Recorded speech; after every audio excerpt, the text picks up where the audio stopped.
dari SDN Bas Komplik 1 434 Surabaya. Hari ini saya akan bercerita nih tentang asal-usul kota Surabaya. Disimak ya.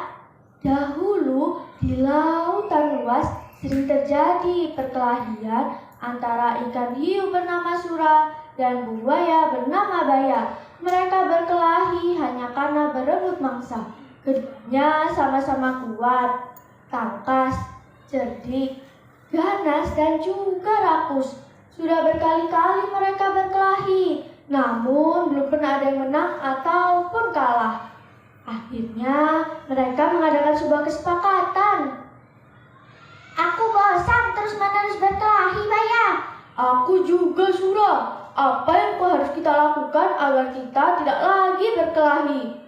Bagaimana kalau kita membagi daerah kekuasaan menjadi dua? Aku berkuasa sepenuhnya di dalam air dan harus mencari mangsa di dalam air, sedangkan kamu berkuasa di daratan dan harus mencari mangsa di daratan. Sebagai batas antara daratan dan air, kita tentukan batasnya, yaitu tempat di mana air laut sedang pasang surut. Wah, ide yang bagus. Aku setujui idemu itu. Dengan adanya pembagian wilayah, sudah tidak ada lagi nih perkelahian antara Sura dan Baya.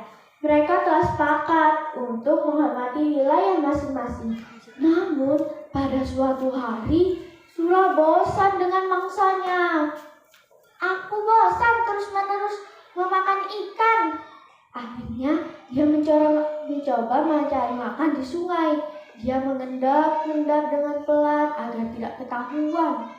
Mula-mula hal ini memang tidak ketahuan. Tetapi pada suatu hari, Baya memergoki Sura sedang mencari makan di sungai. Tentu saja Baya sangat marah melihat Sura melanggar janjinya. Hei Sura, apa yang kamu lakukan di sini? Kamu telah melanggar kesepakatan yang telah kita buat. Kamu juga telah memasuki wilayah sungai yang merupakan wilayahku. Hah? Apa? Aku melanggar kesepakatan? Bukankah sungai ini berair?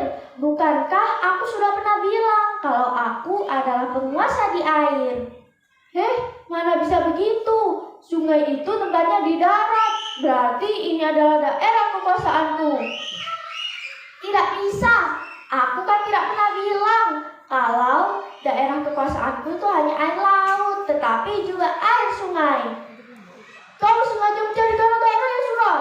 Tidak, kupikir alasanku cukup kuat dan aku memang berada di pihak yang benar. Kau mencoba membodohiku. Kau tidak bisa membodohiku lagi. Tidak, aku tidak peduli kau bodoh atau pintar. Yang penting sungai ini adalah daerah kekuasaanku. Karena tidak ada yang mau mengalah, akhirnya pertempuran antara Sura dan Baya terjadi lagi. Pertempuran kali ini semakin seru dan dahsyat. Rasakan ini, Baya. Tidak, ini, rasakan seranganku kembali. Baya surak gigit ekor Baya hingga ekornya itu terpaksa selalu membengkok ke kanan. Sedangkan Sura ekornya juga tergigit hingga hampir putus. Sakit-sakit Baya. Karena merasa kesakitan, akhirnya dia kembali ke lautan. Baya puas setelah dapat mempertahankan daerahnya. Nah teman-teman, dari peristiwa itulah yang berkesan di hati masyarakat Surabaya. Dan oleh sebab itu, nama Surabaya selalu dikait-kaitkan dengan peristiwa ini. Dan pada akhirnya, Surabaya juga dibuatkan patung bergambarkan ikan hiu dan buaya. Nah, kita tidak boleh nih melanggar janji kita. Kita juga tidak boleh bertengkar bersama teman. Kita harus saling berbagi dan menyayangi teman. Sekian ceritaku. Sampai jumpa.